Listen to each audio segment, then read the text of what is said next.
EVM से छेड़छाड़ होती तो मैं ना तो पंजाब का सीएम बनता और ना ही कांग्रेस पंजाब में सत्ता में लौट पाती। मेरी जगह सीएम की कुर्सी पर अकाली दल का कोई नेता बैठा होता। ये शब्द कांग्रेस के वरिष्ठ नेता और पंजाब के सीएम कैप्टन अमरिंदर सिंह के हैं। उन्होंने बुधवार को ईवीएम से छेड़छाड़ को लेकर कांग्रेस के स्टैंड से बिल्कुल उलट बयान दिए और कहा कि अगर ईवीएम में छेड़छाड़ होती तो वे पंजाब के सीएम की सीट पर नहीं बैठे होते। पंजाब में हुए हालिया विधानसभा चुनाव के बाद कांग्रेस ने 117 में से 77 पर जीत दर्ज कर अमरिंदर सिंह के नेतृत्व में सरकार बनाई है। वहीं कांग्रेस भी पंजाब में ईवीएम से छेड़छाड़ को लेकर चुप है।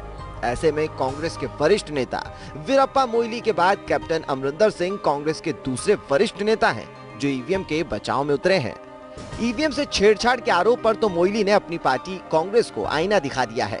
कह चुके हैं कि कांग्रेस पार्टी भी क्षेत्रीय दलों के साथ जुड़कर चुनाव में मिली पराजय के बहाने तलाश रही है।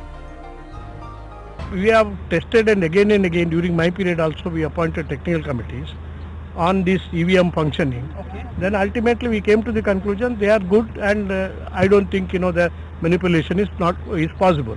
But our question is that if a technological improvement is required, I think we should be we should have an open mind on that. Moily के बयान से कांग्रेस के अन्य नेता कोई इत्तेफाक नहीं रखते। उनका आरोप है कि ईवीएम मशीन से छेड़छाड़ संभव है। कांग्रेस ने ईवीएम की जगह पुराने बैलेट पेपर से वोटिंग कराने की मांग की है। ईवीएम में कथित छेड़छाड़ की शिकायत को लेकर कांग्रेस की अगुवाई में देश के 13 विपक्षी दलों ने देश के राष्ट्रपति प्रणब मुखर्जी से भी मुलाकात की है। राष्ट्रपति जी को अवगत कराया किस तरह से लोकतंत्र को मसल देने की कोशिश की जा रही है, प्रयास किया जा रहा है पूरे देश में। किस तरह से हमारे देश का लोकतंत्र खतरे में है। हर जगह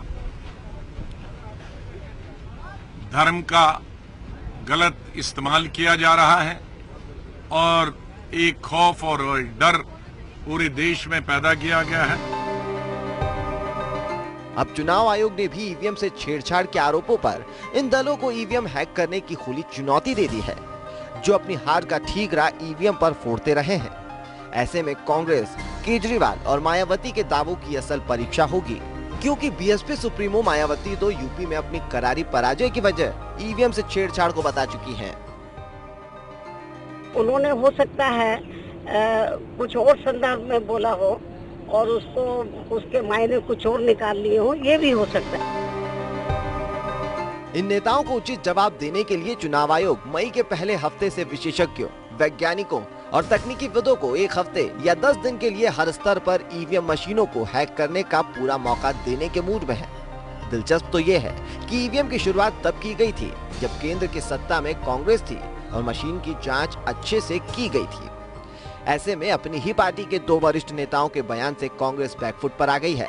अब बारी कांग्रेस के गुलाम नबी आजाद, अरविंद केजरीवाल और बीएसपी सुप्रीमो मायावती सहित सभी 13 दलों की है, जो चुनाव आयोग की चुनौती स्वीकार कर उसकी आंखों के सामने ईवीएम में छेड़छाड़ की बात को साबित करे। क्योंकि ईवीएम तकनीकी भाषा समझती है, सियासत की नहीं।